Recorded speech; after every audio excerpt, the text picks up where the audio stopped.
nitrogen oxide vehicular emission introduction. And nitrogen oxides, or NOx, constitute a hazardous group of highly reactive gases primarily discharged by gasoline and diesel engines.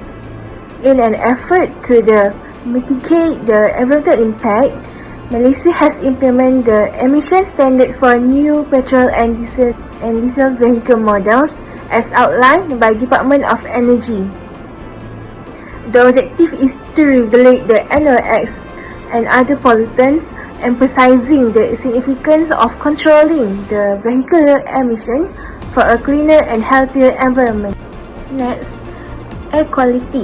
Health impacts can influence the NOx emission linked to various health issues.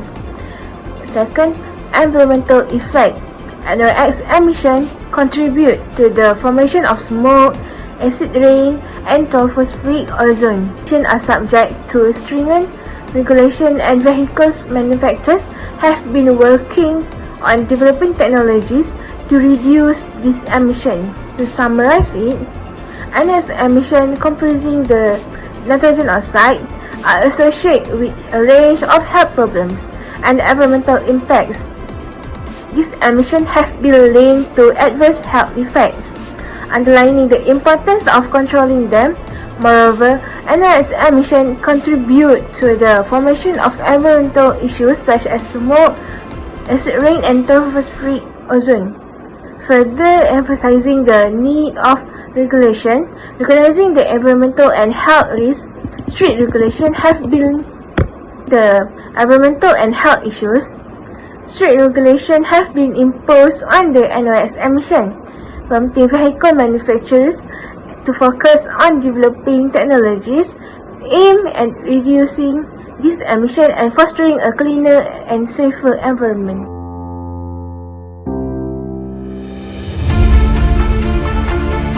Now, we'll be diving into the sources of vehicular emission. First up, let's talk about diesel engines. Diesel engines are known for their efficiency, but they have a catch, which is a high level of emissions due to those high compression ratios, which is a fundamental aspect of their designs. This means that their air-fuel mixture within the engine's combustion chamber is compressed to a significantly higher degree before ignition. While this compression is beneficial for achieving efficient combustion, it leads to elevated temperature during the process, causing the formation of nitrogen oxide, particularly the nitrogen dioxide and nitric oxide. At this elevated temperature, the nitrogen and oxygen that are present in the air will react to form nitrogen compounds. Technologies like selective catalytic reduction (SCR) can be applied to reduce nitrogen emissions from diesel vehicles. Regular maintenance and emission system checks are crucial for controlling nitrogen level in diesel engines. Moving on to our second point, which is older vehicles. One primary reason on why older vehicles become the substantial sources of the vehicular emissions is because of their lack of emission control system or features, like found in the newer models. Unlike newer models that are equipped with advanced technologies, older vehicles commonly found lack of catalytic converters and other sophisticated emission control system.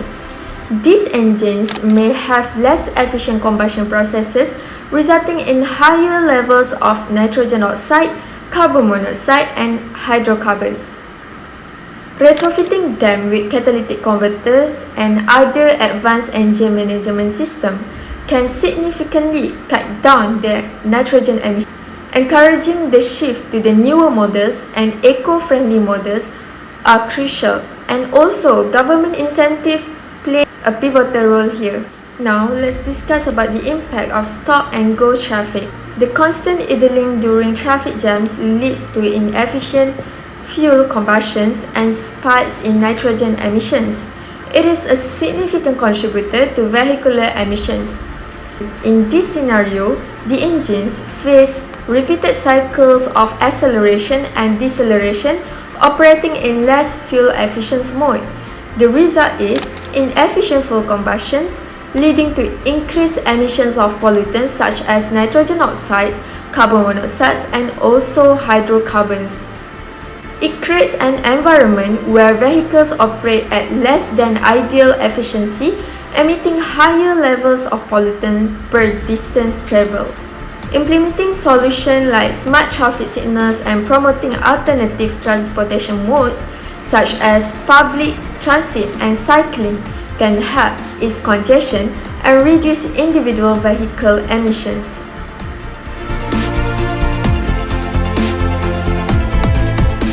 Next, let's move on to the first method, which is the selective catalytic reduction system, or also known as SCR, and it works as an integrator to reduce nitrogen oxide. SCR is an after-treatment method that requires an urea-based additive AdBlue. So, have you wondered how this AdBlue functions? This AdBlue is injected into the exhaust to maintain a reaction into the catalytic converter, which is integrated into the silencer. So the SCR solves the goal conflict between a reduction of fuel consumption and particulate emission. In the second method, we choose a copper oxide catalyst as a prevention method. Firstly, a higher catalyst may provide higher removal efficiency with a higher operating cost. From figure 1, it shows that the schematic diagram of a fluidized bed reactor for simultaneous removal of nitrogen oxide. As you can see, the catalyst was carried out in a fluidized bed reactor. The experimental equipment consists of 3 sections, which is the reactor, gas feeding system, and gas analyzer. For simultaneous removal of nitrogen oxide, a screw feeder was installed to feed the copper oxide catalyst particles at the top of fluidized bed reactor.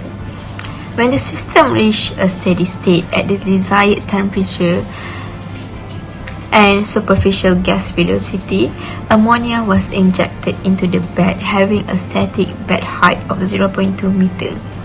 Lastly, the concentration of nitric oxide was measured by gas analyzer. Lastly, let's move on to the last method, which is flue gas treatment. Flue gas treatment or recirculation is a process involving the return of combustion gases to the burner area of the boiler. The process involves an injection of a chemical additive into a fuel combustion process to lower the formation of nitrogen oxide during combustion. Recirculation of cool flue gas reduces temperature by diluting oxygen content of combustion air and by causing heat to be diluted in a greater mass of flue gas. On top of that, heat in the flue gas can be recovered by a heat exchanger. This reduction of temperature may lower the nitrogen oxide concentration that is generated.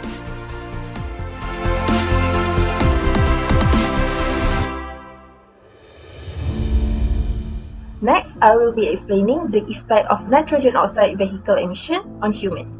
As we all aware, high nitrogen oxide exposure can have a harmful effects on the respiratory system. And prolonged exposure to high levels of nitrogen oxide can lead to a decline in lung function over the time. This is particularly concerning for individuals with pre-existing respiratory conditions and may contribute to the development of chronic lung diseases. Other than that, nitrogen oxide can also irritate the lining of the lungs, leading to symptoms such as coughing, wheezing, and shortness of breath. Moving on to the second effect, which is effect on human respiratory system. Nitrogen oxide is known to be a strong irritant to the respiratory system. As an example, as for individuals with asthma, exposure to nitrogen oxide can trigger the asthma attacks and worsen the existing symptoms. The airway inflammation induced by the nitrogen oxide can lead to increased coughing, wheezing, and shortness of breath. It can also lead to narrowing of airways, inflammation, and increasing the respiratory distress. This condition can result in more frequent and severe asthma attacks. Furthermore, increased levels of nitrogen oxide have been linked to a higher rate of asthma-related hospitalizations. Asthma patients that were exposed to elevated nitrogen oxide levels may experience more severe asthma attacks. And lastly is effect on human sense. First of all, nitrogen oxide can have an impact on person's ability to smell odors. Exposure to high levels of nitrogen oxide has been associated with olfactory dysfunction, meaning it can affect the sense of smells of the individuals. When inhaled, it can cause irritation to the nasal passages and the olfactory epithelium, which is the organ where the tissue is responsible for detecting the odors. This irritation may result in a temporary reduction in the sensitivity of olfactory receptors.